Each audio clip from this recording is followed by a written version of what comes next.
Seminole State family. Welcome to Research Rally Live. We are faculty librarians at Seminole State College of Florida. I'm Nicole. I'm Jason. And hi, I'm Ross. And we want to spend the next 30 minutes doing research with you. We're about to search, sift, sort, and suss our way through several sources. As always, we want to hear from you in the chat, especially if you have a research question. But before we get into that, let's find out what's going on at SSC. And I am going to plug the Archery Club because I was talking with one of the faculty sponsors today in the library at our Lunchberry program. The Archery Club was painting new targets to use for the next 2 Fridays. There's only 2 sessions left of the Archery Club, and they're open to all alumni, current students, faculty, staff. You don't have to have equipment, and you also don't have to have any experience. I just went to Raider Connect. I'm typing in Arch, first few letters of archery, and I can see these next 2 events right here. If I click on one of them, it's going to tell me exactly when it is, what time, where it is, how to get there. And if I'm interested in the club, I can even click on the host organization, the Seminole State College Archery Club right there in this event on Raider Connect. So, hey, it's open and welcome to all. So it's also an outside activity. So you can get a little bit of UV, okay? But, well, you know, bring your hat, sunglasses, put on some sunscreen if you need to. But it's over by the baseball field. And yeah, so I definitely want to plug that. Jason and Ross, have either of you ever been to one of the archery, like actually tried this out? I have not. Okay. I've played with they have like a plastic one. They have kind of a Nerf one that they use sometimes. But no, I have not been out there. Okay, I think that's actually, like, there's a bunch of pictures of people with that. See, here's one of them, of people using that. Wait, view gallery. Is that what you're talking about? Yes, that's it. That's one of the Nerf ones. There's Ember, and yeah, I'm good at that. I excel at the Nerf. That's about my speed. Okay, but if you go out there this Friday or next Friday, students, faculty, staff, alumni, you can go ahead and try out these more serious looking ones. So, all right, awesome. Well, thank you. Thanks, Nicole. Yeah, all the library and all the Academic Success Center, all of the information is on Raider Connect as well. So look at the website and get all the info. Folks, we have 10 viewers times 84 billion. So there's 836 trillion, 543 million. 224. I'm glad we have so many people, Jason, because there's we a lot. Also have we have a special guest today to help us talk about and see what we can find out about why do human coders matter in the age of AI. And like usual, we might have to work on that topic sentence and update it or change it a little bit. But we've got one of my friends, Professor Mubarak from the Coding Department program. Hey. Hi. How are you? I'm doing good. Awesome. Hello, well, thanks welcome. for joining us today. Yeah. Well, this is one of our faculty professors here at the college, and you teach in like coding courses, right? And some other computer science courses? Right. Yeah. Awesome. So, and I got to know you, I got to know Professor Mubarak from being a new faculty academy. So I actually went and sat in on one of his coding classes, and I was sitting there trying to get into the material, and I'm like, I am not in the coding program. This is not going to happen in 30 minutes. So I had to go ahead and back myself away from trying to learn that topic in a quick amount of time. But let's go ahead and start researching this topic. Why do human coders matter in the age of AI? And this was one of the questions before I went to your class, or I think it was after I visited it. I asked you, why, what do people still do now that we have AI to help us write code and correct code? So can you kind of give us like a summative answer just to get us started, like thinking about why humans still matter in the process of writing code and dealing with code? Oh, you asked me, right? Yeah. Oh, you put me on the spot. Uh-oh. Hey. Okay. Well, thank you. I mean, it's great to be here again and see you and attend your channel speech and research environment. So, yeah, you know, the AI is created by human, and there is a misconception that we didn't need developers. I was reading an article yesterday. Probably we might not need junior developers anymore. So the AI will replace those juniors. So, but the senior developers, we still need them in order to create and refine, because the AI is is trained, and it depends on the type of module. Sometimes it's trained on the second basis, microsecond, hourly basis, daily basis, weekly basis, yearly basis. So it depends how much data we put into that module in order to keep it up to date. So we need those people and the developers and the brain that deal with this kind of environment in order to make sure that everything is running the way that should be, and they keep refine tune all the modules for accuracy, because the more accuracy that we have, the more that accurate information we could get from those modules. Of course, I mean, it depends on the module that we are dealing with. But just in brief, the human being factor is very important, because we created this, and we cannot, I mean, just replace the general, like the expert that they created this and the people that they feed this system with nobody. So maybe in the future they will create, for example, like robots that also can think, but still we need people to maintain those robots in order to deal with the AI. So, but yeah. So the Okay. professors answered our question a little bit, Nicole, a little bit. The human matters, right? The human matters, and then the human coder. So we're going to look at that, Professor. We're going to look at that prompt that's scrolling on the bottom of your screen here, and that'll be our launch pad, our jumping off point. And I heard you say, and as a layperson, as a non-coder, a person that can't decode coding, I'm researching this topic, and I heard you say senior. Did you say senior programmer and then junior programmer? Right. So those are two roles. Like you're saying, the theory is that maybe the junior programmers will not be needed, like in the future. Yeah, that was the argument yesterday in LinkedIn, long article, and there was a lot of comments about it. Okay, and this is an article written by experts. It was published, but the problem that the argument was, like, even if we replace this junior, now we will have a gap, because those senior programmers were retired at a certain point, and we will not have. So the senior will be jumped from like entry level to senior. So that's one of the arguments that it was I mean, brought to attention about this. Okay, if I'm starting to search this topic, I was thinking those terms to me would be a place I might start. Like I might start searching about, like, putting in like coding senior engineers or junior engineers. Oh, the important guy is getting calls. So again, like, this is our topic. What do you think I should type in the search bar? Jason, Ross, like, where would you start?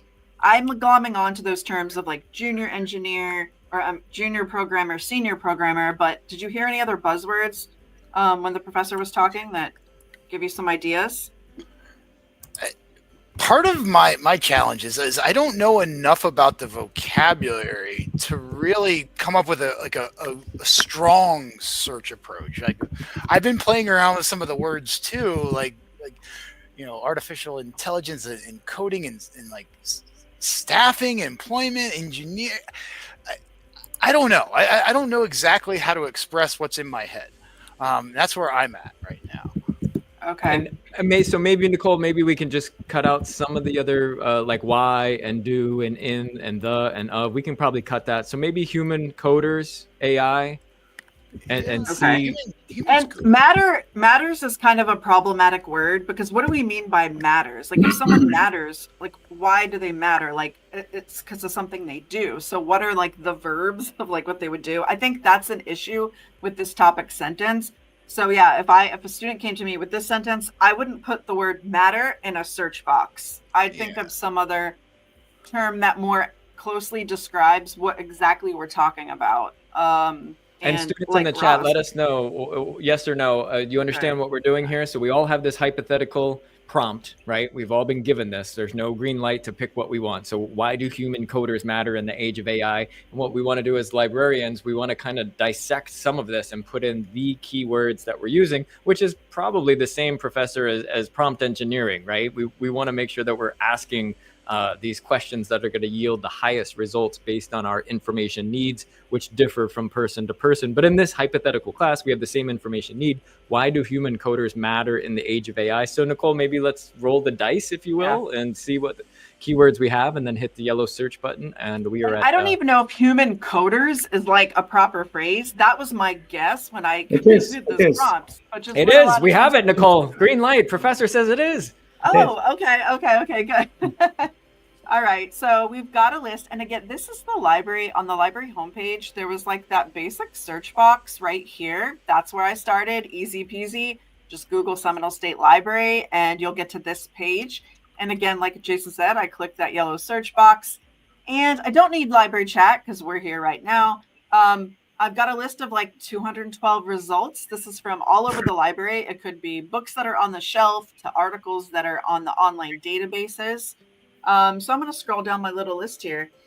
Jason, what's going on in the comments? In the comments, there's tumbleweeds and there's little grains of sand. There's absolutely no comments, Nicole. Back to you. All of our students are looking for the attendance credit, but they're supposed to be engaging with us in the chat. So I'm not sure, Professor. I'm not sure. But I would suggest, Nicole, since we're looking at these results, this is one of those examples where you really want to take a look and see what the wording is for each one of these examples. You're getting some books that are coming up, but maybe number 6, Nicole, maybe number 6 down. What does that say? Human in the loop, machine learning, active learning, and annotation for human. So what's human-centered AI, right? I mean, I'm just discovering that right now. We could probably guess what it is, but you really want to look at the results of the search. That'll help with your search, if that makes sense. It's just like you're in the car, the vehicle's driving, and you see a road sign. You want to read what that sign is to kind of help you along your way. Now, here I'm seeing human coders. Yes, so I'm seeing that phrase that I actually technically searched. So, and then look, differences between human and AI generated analyses. Okay, so that could even be a future search right there. You could probably just cut and paste that just for a future search. And that does say with the human coders, as we're evaluating that, I see multiple authors. It's from an international journal. I see it's 2023. It's still within a good age range of our currency. It's peer reviewed. You might want to open that one up and see what the deal is, but you did have over 200 results. Which isn't really that much. Not like we'd look through all 200, but it's still a pretty narrow list. A lot of times when we do a search, there's like 50,000 results. So this is actually a small results list. Professor Mubarak, you talked about the need for humans, and I'm seeing here, human and versus AI generated analysis. That's the distinction, right? Like we still need the human element, human mind to analyze and make judgment calls on how the coding is being used, or what the AI generated fixes, like kind of deciphering that the right thing is going on. And ethics behind it, bias, all this kind of stuff, And Nicole, try it up top. Okay. Try putting in human coders. I mean, we found it in there. There's the spelling. It's right there on example number 8. I'll open that article in a separate tab, but I can go up. Let's see. I mean, you had human coders and then, you had it. I didn't realize you already had it. Oh, okay. I did. Well, I mean, again, do they matter in the age of AI is what we're trying to do. So again, maybe we rearrange that to the role of the human coder versus the AI coder, the benefits of a human coder versus maybe even pulling from Professor Mubarak, maybe even saying the junior coder and the senior coder to try to yield some results. Let us know in the chat, students. Do you have any other different variations of keywords that we can be searching for here?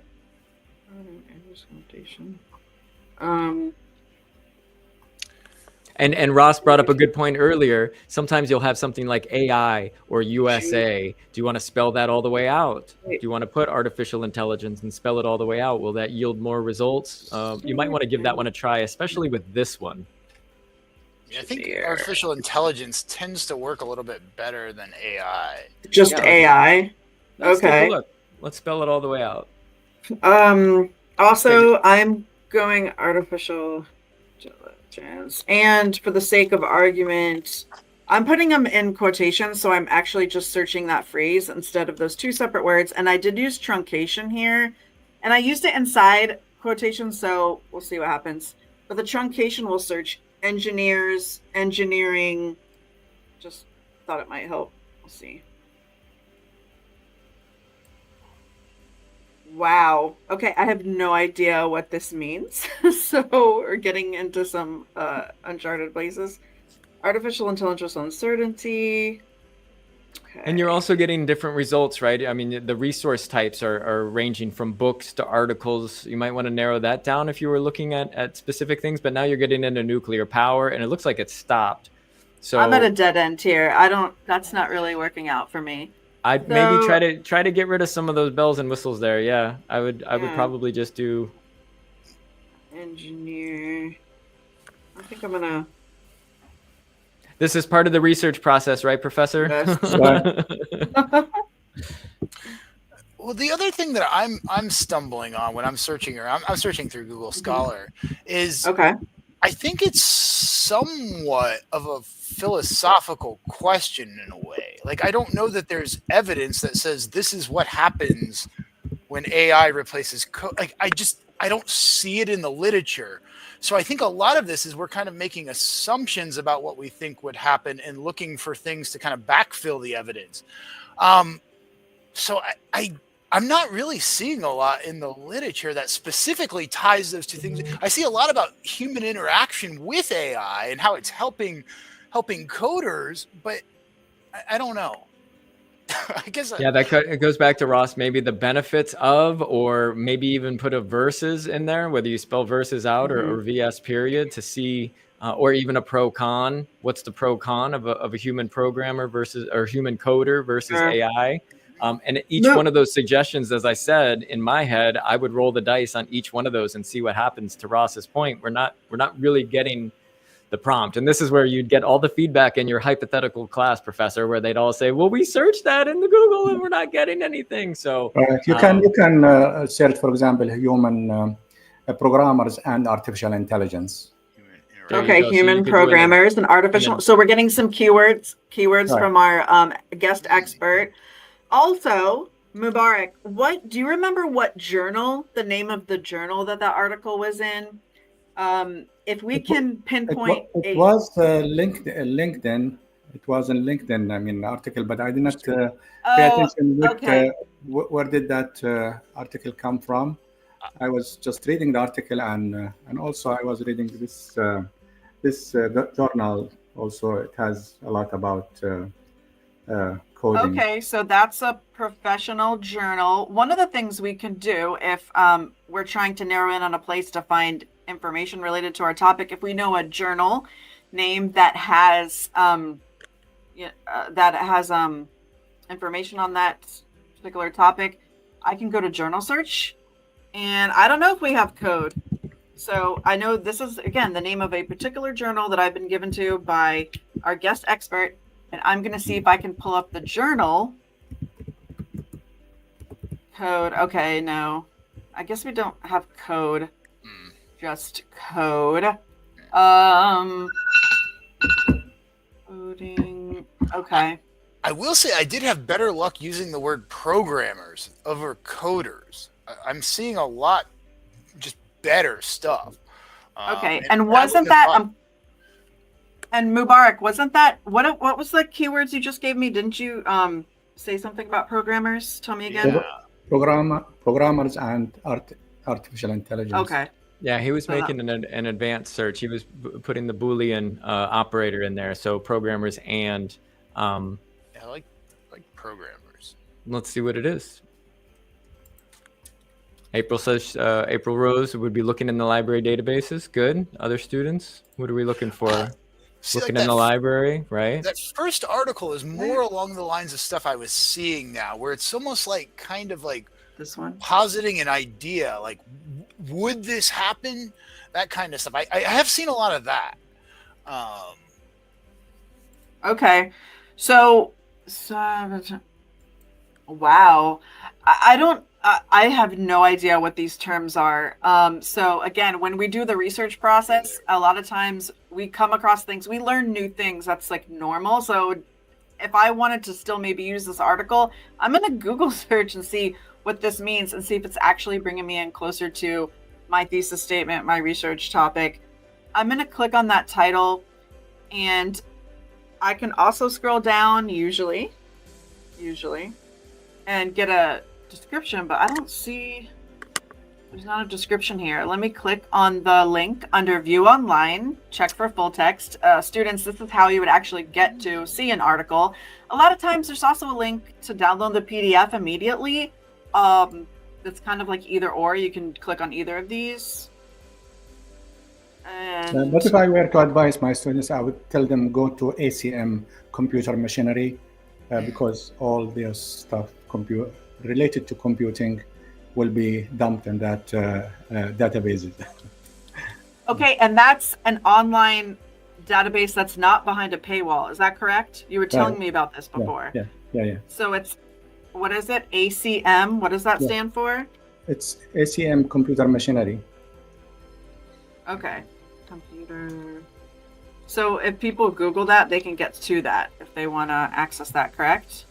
And it doesn't require a login. You don't have a professional membership. That is the way that you get into it. Okay. So if anyone watching, anyone in the chat is interested in this topic, there's your referral to a database where you can find some information. But of course, here we are in the databases. And this is that article that we found. Wow. Okay. This is the name of the journal. I've never heard of that before. And I've got an abstract here that's going to tell me basically what the article is about, what it encompasses. And here's where we see the whole article. It's usually structured with the introduction.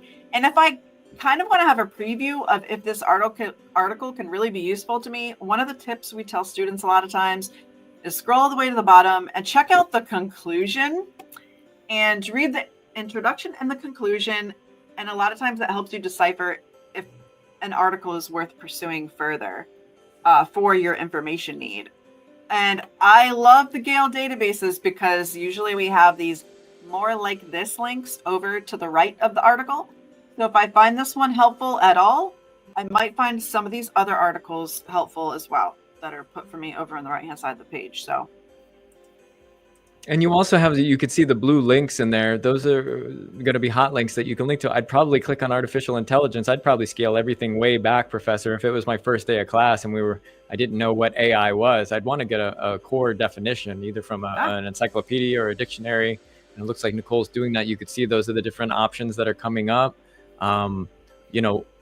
Do human coders matter in the age of AI? Well, I think we can all agree, even if we don't fully understand AI, that it's going to be very large and very broad. So even is there more, Professor, is there more of a subset? Would a coder be doing everything with AI, or is there more something specific that a human would be doing versus a machine at this point, right? To really start to drill down, I'd probably start my search very wide and then really see where are the senior programmers who are still humans at this point? Where are they still needed? And then that area of AI would probably be where I drill down. Does that workflow kind of make sense with you? Yeah, right. I mean, you can see, for example, where it works in healthcare or in some other area. And then you can dig down based on your needs in terms of what you want to figure out and try to either to develop or to use or whatever you want to do. So this would be a good example, Nicole, is you'd be working with the professor, right? So you'd get this prompt and you'd say, hey, professor, this is what I kind of found in the research. Is this what you're thinking for the term paper? And then you guys can have a conversation, right? Because we want to have scholarship as conversation with the student researcher and the subject matter expertise. Yes. Yeah. Do you have students? Do you have students in the meeting here? Yes, they're in the chat. Yeah. They're in the chat. How many million? How many million? 645 billion, Professor. Okay. And that's not an estimate. That's not an exaggerated number. That's an accurate number, but a complete lie. From where? There's From where those students? Yeah, they're we from plugged- Seminole State. They're logged in. They're watching via YouTube. It's streamed on YouTube right now. So we do have about 9 to 12 students popping in and out, and they're all getting their credit for the IDS 1107 class. Yeah, there's the journal that we found Your earlier. plug on the ACM. Kate said, "Hey, I didn't even know this website existed. That's helpful." And yeah, so We have that's awesome. we have Saturday. There is a coding competition in our campus. So if students wants to come and join, it is from all over the state. Students come in for competition in J102. So if anyone Okay. interested, So that's April 12th. J102. What time? it's 12:30. Okay. So that's SLM campus. So anyone watching right now, Yeah, I can. go ahead and stop by. So people can, Okay. even if they're not competing, they can come and watch. If they're in the coding program or interested in it, they can check it out. Is there a way to plug the link for registration? Sure. Oh, yeah, I think if you go to Mubarak, can you see comments? Are you able to put a comment in? You're not an admin in this stream, so you might not be. But if you want to, You email it to Nicole really quickly. We can get it done. Oh, yeah, if you send it to me. I can see. So So students, as we're doing that, remember what we were talking about today. We have a hypothetical prompt. You're either going to be taking a speech class, an English class, a history class, whatever class you're going to take, you're probably going to do an assignment, right? Whether it's a poster or a speech or a research paper. We have this topic and we really were kind of like, what are we searching for? We did some searches. We zeroed in on specific words. We wanted to find our keywords to help our prompt engineering, if you will, our main search terms, human coders. Ross jumped in and said maybe he was finding human programmers versus coders. So now we're having kind of synonyms. We're splitting hairs a little bit. But this is the research process. We've spoken 4 different folks here who are all faculty. just and gotten it's started on. 30 minutes and we're just getting started. So keep that in mind. And as today you're is working on your research. Sorry. Today is the deadline for I sent you Nicole, the email. Okay. All right. I'm gonna see if it'll let me open it up real quick. This event is not on Radar Connect by chance, is it? Is that link posted anywhere else that we can plug right now? Like, is it on any website that's with the No, it's a college or forum. anything It's like a forum just to register. It's a forum. But I mean, if they don't want to participate, they just come and watch without registration. Students in the chat, if you can see that latest post, that's the link. It's up on your screen now. Copy that. You got to sign into Radar Connect first, and all you have to do is click on the button one time on the link, and you should be good to go for your credit. And we'll stand by and make sure that you get all the credit you need for attending today for your IDS 1107 class. Back to you, Nicole. Okay. And since the college has very rigorous security and other layers to communications at the college, I have not gotten Mubarak's email yet, so I can't post the registration link to this Saturday's coding competition event. But when I get that email, I'm going to plug it in the description box below. So if you're watching right now and you really want to sign up for that, you will find it in the description box below, probably within about 5 to 10 minutes. But otherwise, we're wrapping it up here because we're at 30 minutes. Research Rally Live is for 30 minutes every Wednesday at 3 p.m. during academic semesters. All right. Thanks, Jason, for getting that the attendance link in there. And, oh, yeah, I have a little spiel thing. Thank you for joining us today. Remember, we are librarians. We are here to assist you, students, faculty, and staff with research citations and information needs. There's no question too big, no question too small, no question too weird. What happened? Are you talking to me? He's just saying thank you. Oh, okay. That's all. We good, can Nicole. Okay. Sorry, I've got like 8,000 screens and we're trying to do 5. I actually lost completely. You know what? I've got too many windows up. I can't keep up with it because I'm a human. I'm not a machine. So we'll go ahead and close it out today, like right now. Thank you. Thanks everyone for watching. Have a great day. Bye. Bye. Take care. Bye. Oh, and that part where I have to click on a button. Where's the button? At the Hit end the of the button. stream. Where's the button? Hit the button. Where's the button? Hit the where's the There it hit is. there's the